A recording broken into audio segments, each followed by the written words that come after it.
같이 읽겠습니다. 예, 시작.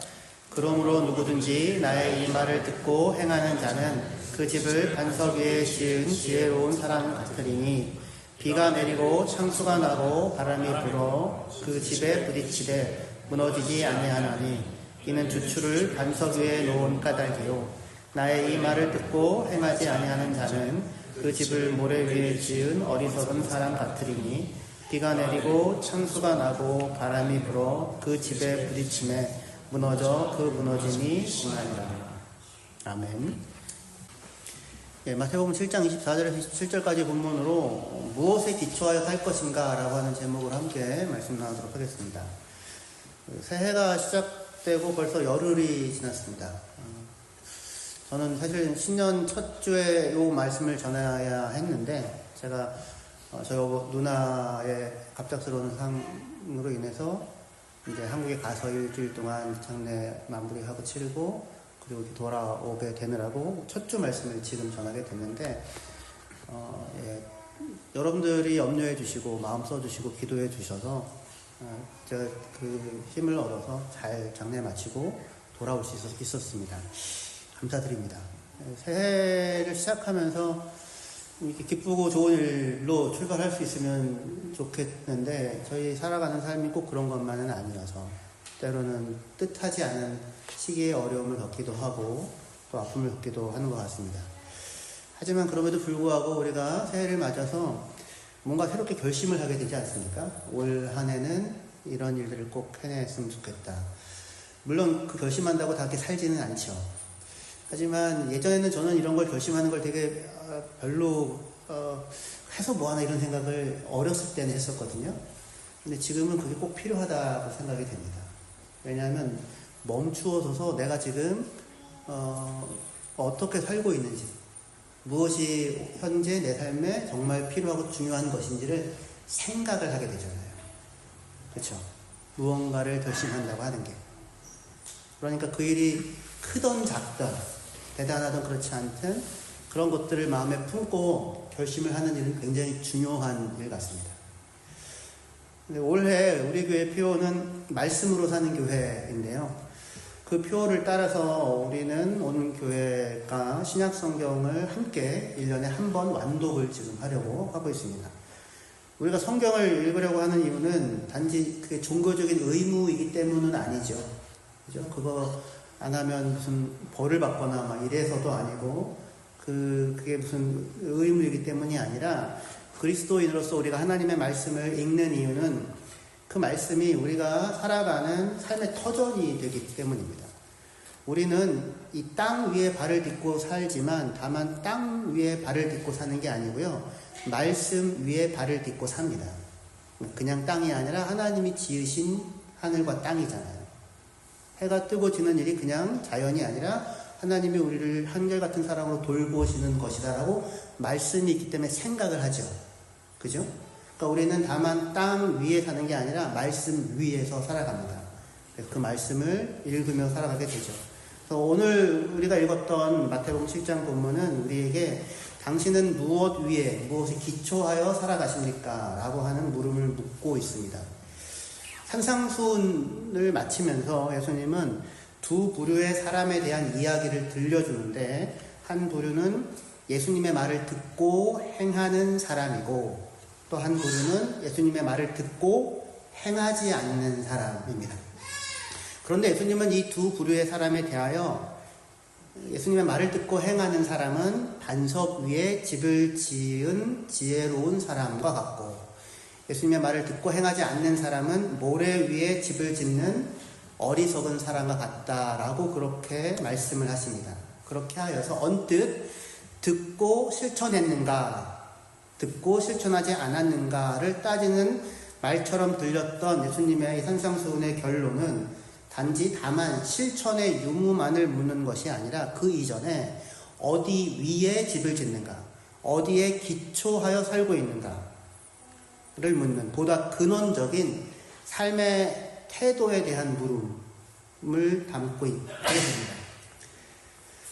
그래서 이 말씀을 우리가 어디 위에 기초하여 살고 있는가라고 하는 것이 산상수훈의 결론이 되는데 그렇게 생각할 수 있는 이유는 이런 것 때문에 그렇습니다. 산상수훈에 여러 가지 말들이 굉장히 많이 나오고 반복되는 말들도 많지만 무엇보다도 산상수훈 전체를 관통하는 중요한 말 하나가 있는데 그게 뭐냐면 외식이라는 말이에요.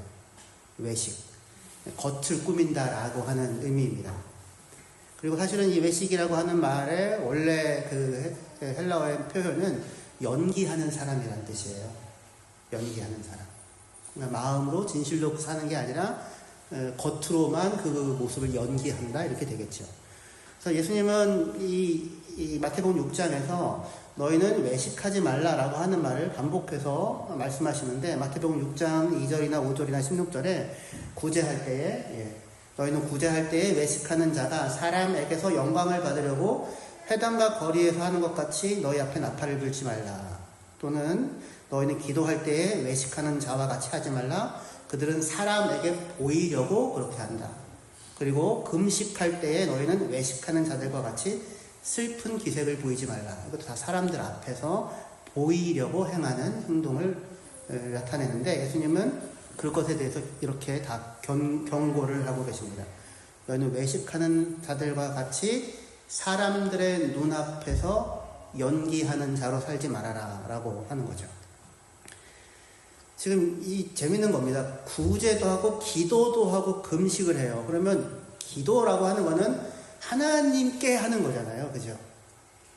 사람들 앞에서 연기를 하는 게 아니지 않습니까? 그런데 기도를 하면서도 하나님과의 관계가 1번이고 집중되는 게 아니라 누군가가 나를 보고 있고 그 사람들 앞에서 신실한 모습, 대단하게 기도하는 사람처럼 길거리에 서서 손을 들고 이렇게 기도하는, 그러니까 누구를 신경 쓰고 기도를 하는 겁니까?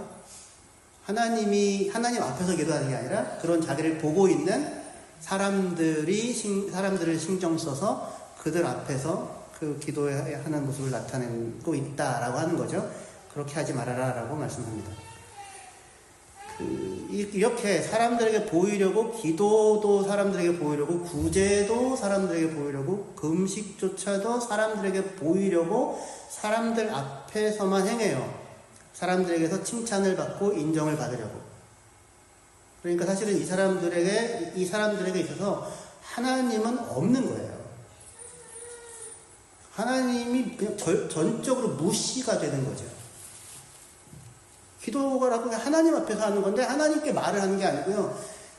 누가복음 같은 경우에는 자기가 자기에게 말을 한다고 그렇게 얘기해요. 하나님 앞에서. 그러니까 하나님 앞에서 행해져야 하는 일들을 행하면서도 오직 사람들의 눈앞에서 그들에게 인정을 받고 칭찬을 받으려고 하는 마음으로만 행하게 되니까 하나님은 없는 거고 하나님은 철저하게 무시되고 외면당하고 있는 거죠. 그러니까 이 사람들은 실제로는 하나님을 믿지 않는 겁니다. 사실 구제, 기도, 금식은 하나님의 은혜가 이유가 되고 하나님과의 관계가 기쁨이 되어서 이루어지는 일이죠. 그런데 외식하는 이들은 이런 일들을 행하면서도 사람들이 나를 어떻게 평가할지를 늘 생각하여서 사람들 앞에서 살아갑니다. 구제를 하면서도 나팔을 붑니다. 구제라고 하는 건 뭔가 그럴듯한 기특한 일을, 선한 일을 하는 거잖아요. 그러면은 우리는 언제든지 사실은 내가 생각할 때도 스스로 생각할 때 기특한 일을 한번 행하게 되면 그거를 나 혼자만 갖고 있어요? 아니면 누구에게는 언젠가는 말하게 됩니까? 언젠가는 말하게 되죠. 어떻게 그걸 갖고 있습니까? 그걸 반드시 사람들에게 얘기를 하게 되죠. 근데 지금 여기서 구제를 하면서 나팔을 불고 구제를 해요. 그러니까 언제든지 자신이 행한 선행의 목록을 꺼낼 준비가 되어 있는 사람들입니다. 구제를 하면서 구제의 대상이 되는 그 사람이 소중하고 사랑스럽고 귀하여서 하나님이 당신을 사랑합니다 라고 하는 그 마음을 전달하는 게 1번이 아니라 내가 그 일을 행하는 내가 드러나는 것이 1번이에요. 그러니까 구제의 대상은 단지 내가 얼마나 괜찮은 사람인가 라고 하는 것을 드러내기 위한 소품으로 그냥 사용되어지는 거죠. 상대방이 세워지는 것이 기쁨이 아니라 하나님 앞에서 그것을 행할 수 있음이 감사가 아니라 자신이 영광을 얻는 것, 인정을 받는 것이 제일 중요한 모습. 그래야 예수님은 이 사람에 대하여 뭐라고 얘기하냐면 그들은 이미 자기의 상을 다 받았다. 그렇게 얘기를 합니다. 6장 2절에 그러므로 구제할 때에 외식하는 자가 사람에게서 영광을 받으려고 회당과 거리에서 하는 것 같이 너희 앞에 나팔을 불지 말라. 진실로 너희에게 이르노니 그들은 자기 상을 이미 받았느니라. 하나님 앞에서 살지 않기 때문에 사람들 앞에서 살고 있기 때문에 그들 앞에서 드러나고 그들에게서 인정받고 그들에게서 칭찬을 받으면 끝인 거죠. 그렇죠? 그 이상의 다른 아무것도 없는 겁니다. 하지만 이들이 이렇게 외식하는 자들이 열심히 종교활동을 하는, 사실은 종교활동을 하는 거잖아요. 그냥 일반적인 일을 하는 게 아니라 구제도 하고 기도도 하고 금식도 합니다. 근데 하나님의 영광이 아니라 자기의 영광을 위하여 그 일들을 하게 되죠. 겉으로는 뭔가 있어 보이고 믿음이 있어 보이고 신앙이 있어 보이지만 실제로 그 안에는 하나님을 향한 마음이 없으니까 생명이 없는 겁니다. 그래서 예수님은 이러한 사람들을 뭐라고 불렀냐면 썩은 나무라고 부르게 돼요. 마태복음 7장 17절에 이와 같이 좋은 나무마다 아름다운 열매를 맺고 못된 나무가 나쁜 열매를 맺나니 그렇게 얘기를 합니다. 좋은 나무, 하나님과의 관계 속에서 하나님의 기쁨을 따라 하나님 앞에서 행하는 사람은 그 열매를 맺는다면 그게 아니라 못된 나무는 나쁜 열매를 맺는다고 하는데 여기 못된 나무라고 번역된 말이 영어 성경으로는 ESV는 disease tree예요. 그러니까 병 들어있어요. 근데 원래 사실은 사용된 헬라어 표현이 이보다 더 심합니다. rotten tree예요. 썩은 나무입니다. 부패해 있어요. 뭐가 없으니까? 생명이 없으니까. 겉으로는 있어 보여요. 하지만 자기 안에 있는 생명을 따라 만들어 놓은 생명의 열매가 아니고 마치 크리스마스 트리처럼 나뭇가지에다가 장식을 매달아 놓은 것에 불과한 겁니다. 비가 오고 창수가 나고 바람이 불면 다 쓸려져 내려가고 무너져 버리고 말 것입니다. 이렇게 외식하는 사람들에 대한 모습을 예수님이 계속 보여주는데 이들과 비슷한 사실은 겉으로 볼 땐 달라 보이지만 본질에 있어서는 동일한 또 다른 사람들이 있으니 그들이 누구냐면 하나님 아버지를 모르는 이방인들이에요. 예수님은 너희는 외식하는 자들처럼 기도하지 말라라고 말씀하셨을 뿐 아니라 너희는 이방인들처럼 기도하지 말아라 라고도 말씀하시거든요. 마태복음 6장 7절 8절 보시면요. 또 기도할 때에 이방인과 같이 중언부언하지 말라. 그들은 말을 많이 하여야 들으실 줄 생각하느니라. 그러므로 그들을 본받지 말라. 구하기 전에 너희에게 있어야 할 것을 하나님 너희의 아버지께서 아시느니라. 여기서 이방인은 외국인을 뜻하는 게 아니고요. 그게 아니라 하나님 아버지를 모르는 자들을 표시하는 말이에요. 이들은 구하기도 전에 우리에게 무엇이 필요한지 아시는 하나님 아버지가 있다라는 사실을 알지 못하고 그냥 무엇을 먹을까, 무엇을 마실까, 무엇을 입을까를 염려하면서 신을 찾습니다. 그냥. 왜냐하면 그 필요하니까. 그래서 신을 찾고 자기에게 필요한 것을 해달라고 구하게 되죠. 이들이 신을 찾는 까닭은 신을 사랑하거나 섬기기 위해서가 아니라 자기의 필요를 채우기 위해서죠. 그러니까 하나님이 아니라 결국 자기를 섬기는 것이라고 말할 수 있을 것입니다. 그래야 이렇게 지금 외식하는 자들, 종교적인 행동들을 겉으로 행하는 사람들, 누구보다도 경건해 보이고 하나님을 잘 믿는 사람들 같아 보여요. 외식하는 사람들. 하지만 속에는 생명이 없죠. 그리고 이방인들, 하나님을 몰라요. 이스라엘 하나님을 알지 못하고. 그러니까 이 둘의 모습은 겉으로는 굉장히 달라 보일지 모르겠어요. 하나는 지극히 종교적이고 하나는 지극히 세속적입니다. 하지만 본질은 동일해요. 둘 다 하나님을 믿지 않습니다. 둘 다 하나님을 신뢰하지 않아요. 둘 다 자기를 섬깁니다.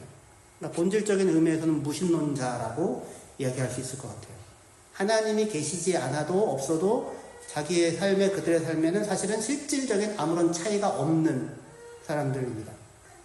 자, 이제 오늘 본문으로 돌아옵시다. 예수님은 나의 이 말을 듣고 행하는 자와 나의 이 말을 듣고 행하지 않는 자를 배조하죠. 그렇죠? 본문을 다시 한번 읽어볼게요. 마태복음 7장 24절부터입니다. 그러므로 누구든지 나의 이 말을 듣고 행하는 자는 그 집을 반석 위에 지은 지혜로운 사람 같으리니 비가 내리고 창수가 나고 바람이 불어 그 집에 부딪히되 무너지지 아니하나니 이는 주추를 반석 위에 놓은 까닭이요 나의 이 말을 듣고 행하지 아니하는 자는 그 집을 모래 위에 지은 어리석은 사람 같으리니 비가 내리고 창수가 나고 바람이 불어 그 집에 부딪힘에 무너져 그 무너짐이 심하니라. 그렇게 말씀하고 있어요. 두 가지가 대조되죠. 나의 이 말을 듣고 행하는 자와 나의 이 말을 듣고 행하지 않는 자가 대조돼요. 우리가 생각할 때 한 부류는 예수님의 말을 듣고 행하는데 다른 한 부류는 예수님의 말을 들었지만 그 말씀을 행하지 않아요. 그러면 우리는 딱 듣고만 있지 말고 행하자. 문제는 듣는 게 다가 아니라 결국 실천이다 라고 생각하기가 쉽잖아요. 그래서 여러분들은 어때요? 듣고 행하십니까? 아니면 듣고 행하지 않아요? 이거는 심각한 문제죠. 반석 위에 짓느냐 모래 위에 짓느냐니까. 우리는 그렇게만 생각할 수 있는데 사실은 본문의 핵심은 단지 행함 그 자체에 있는 게 아니라 예수의 말을 듣고 그 말을 행하는 거예요.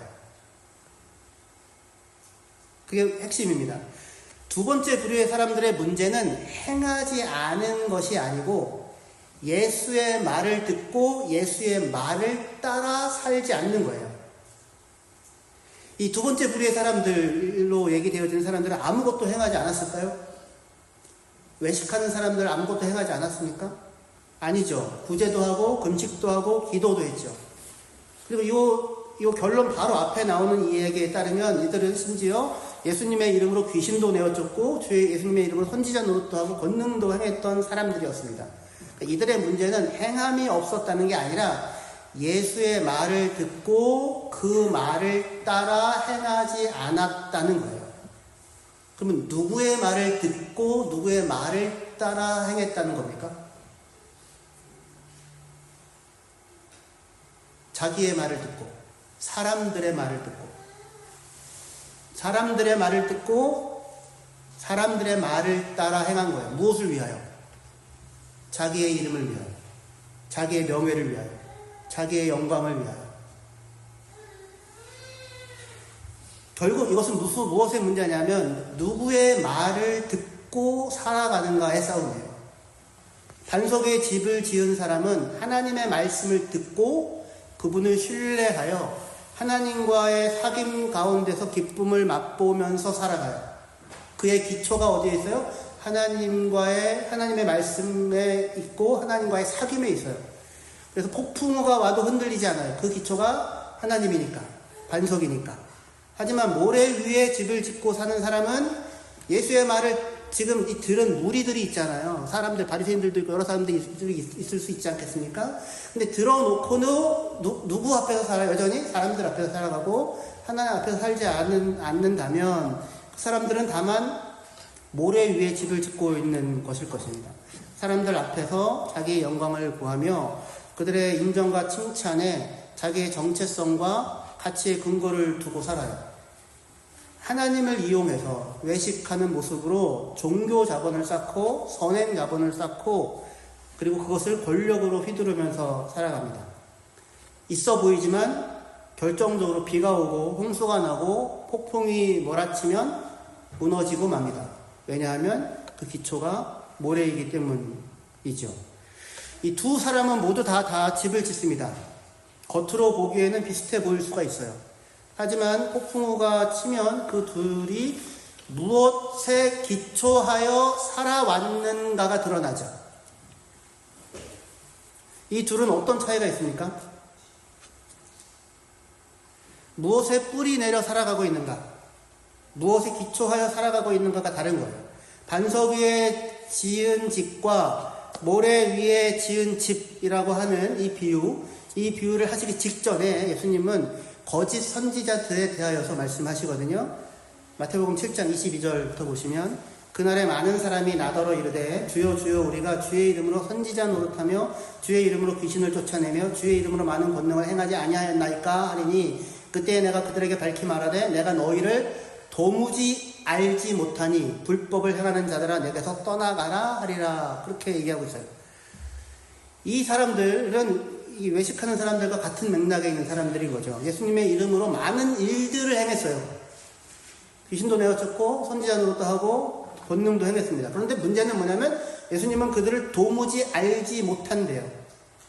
I never knew you. 난 한 번도 너를 안 적이 없어요. 거꾸로 얘기하면 그 사람들이 누구를 한 번도 안 적이 없는 거예요. 예수님을 한 번도 안 적이 없는 거예요. 예수님 앞에서 살지를 않았던 거예요. 예수의 이름으로 이야기하면서도 불구하고. 예수의 이름으로 많은 일을 행했지만 예수의 은혜와 사랑 가운데 뿌리 내려 그분과의 관계 속에서 살아왔던 것이 아니라 단지 다만 예수의 이름을 이용하여서 자기의 명예와 자랑을 쫓아 살아왔을 뿐인 겁니다. 예수를 몰라요, 이들은. 능력의 문제가 아니라 관계의 문제입니다. 얼마나 많은 일을 했느냐가 아니라 무엇에 기초하여 살아왔느냐의 문제이죠. 누구의 말을 듣고 누구의 말을 따라 살아왔는가. 예수의 말을 듣고 그와의 관계 속에서 그의 은혜가 내 삶의 이유가 되고 그분의 알아주심이 나의 기쁨이 되어서 살아왔는가.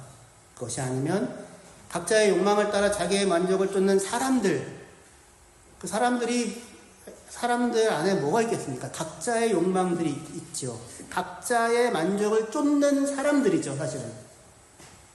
근데 그들의 말에 귀 기울이고 그들에게서 영광을 얻고자 예수를 이용하여서 살아왔는가라고 하는 두 부류의 삶이 있는 것입니다. 제 말은 사람들의 칭찬이나 인정 따위는 없어도 상관없다는 일종의 정신 승리를 이야기하려는 것이 아닙니다. 하지만 우리가 살아가는데 다만 사람들의 칭찬이나 인정 그것이 내가 살아가는 삶의 이유의 전부라고 한다면 그건 결국 모래 위에 집을 짓는 어리석은 삶이 될 것입니다. 다 무너지고 아무것도 남는 것이 없을 거예요. 하나님 위에다가 집을 지으셔야 되고 예수 그리스도 위에다가 우리의 삶을 그 위에서 살아가야 합니다. 우리에게는 하나님 아버지가 되십니다. 할렐루야. 우리에게는 아버지가 되십니다. 제가 이제 한국 갔다가 돌아왔잖아요. 도착했더니 제 창문으로 제가 도착한 걸 이렇게 보면서 유나가 1번으로 달려나오고요. 비가 왔기 때문에 우산 갖고 쓰고 달려나왔고, 그 다음에 민기 달려나오고, 아빠! 이렇게 달려나왔어요. 그리고는 이제 캐리어를 갖고 가죠. 뭐가 반가웠을까요? 아빠가 반가웠을까요? 캐리어 안에 들어있는 게 반가웠을까요? 민기가 근데 저한테 그런 얘기 하더라고요. 아빠가 없으니까 별로 사실은 없는 걸 이렇게 잘 안 느껴져. 없다는 사실은 잘 모르겠어. 근데 뭔가 이상하게 허전하고 뭔가 없는 것 같아.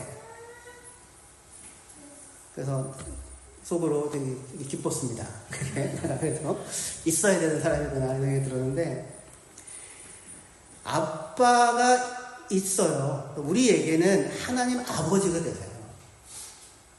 하나님 아버지가 되십니다. 우리가 구하기도 전에 우리에게 필요한 것이 무엇인지를 아시는 아버지가 우리 가까이, 우리 곁에 계시다고요. 그러니까 어디 다른 걸 안 찾으셔도 돼요. 아버지, 오늘도 우리를 기뻐하시고 지금도 우리의 삶을 돌보고 계시는 그 아버지, 그 하나님은 우리에게 은혜와 복을 주시기를 아까워하지 않으시는 분이세요. 그분을 여러분들의 삶의 기초로 삼으시기를 바랍니다. 그분을 이용하라는 게 아니라 믿고 의지하라고요. 그를 힘입어서 살아가라고요. 원래 우리는 함께 신약성경 열독하기로 결심했습니다. 말씀을 읽는 까닭은 하나님과 보다 깊은 관계를 맺기 위함이죠. 하나님의 음성을 듣고 그분을 더 알고 그분을 더 신뢰하며 그분과 함께 살아가는 참된 기쁨을 누리기 위하여 함께 말씀을 읽자라고 그렇게 했습니다.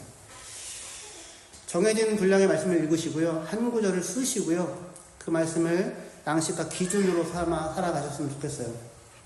말씀 읽기라는 통로를 통해 매일 하나님을 만나는 기쁨을 맛보시기를 바랍니다. 이게 설레는 일입니다. 저는 이제 결혼하기 전에 제 아내랑 3년간 연애를 했거든요. 제가 어디 멀리 가 있는 경우를 제외하고는 정말 매일같이 아내를 만났습니다. 아내가 간호사로 3교대 일을 할 때 나이트 근무를 하면 새벽에 가서 기다리다 만나고요. 이브닝 근무를 하면 밤에 가서 기다리다가 만났습니다. 매일같이 있고 그런 건 아니지만 하여튼 병원 근처에서 그렇게 많이 서성거렸어요. 그 기다림은 힘들지 않았고 그 만남은 기쁨이었습니다. 이런 기쁨을 하나님과의 관계에서도 누릴 수 있어요. 이러한 기쁨을 하나님과의 관계에서도 누릴 수 있어요. 이 기쁨을 안다면, 이 기쁨을 경험하고 맛본다면, 그러면 우리는 사람들의 눈앞에서 살지 않게 됩니다. 사람들의 눈앞에서 살지 않고 하나님의 알아주심만으로도 충분한 사람으로 살아갈 수 있게 됩니다. 사람들 앞에서 자기를 꾸미다가 스스로 무너져 내리는 그런 속절없는 인생이 아니라 영원하신 반석 위에 집을 짓는, 하나님 위에 집을 짓는 복된 인생을 살아갈 수 있을 것입니다. 날마다 우리에게 들려주시는 주의 말씀을 듣고 그 터 위에 여러분들의 인생의 집을 지어가시는 복된 자들, 지혜로운 자들이 되어지기를 주의 이름으로 축원합니다. 기도하시겠습니다.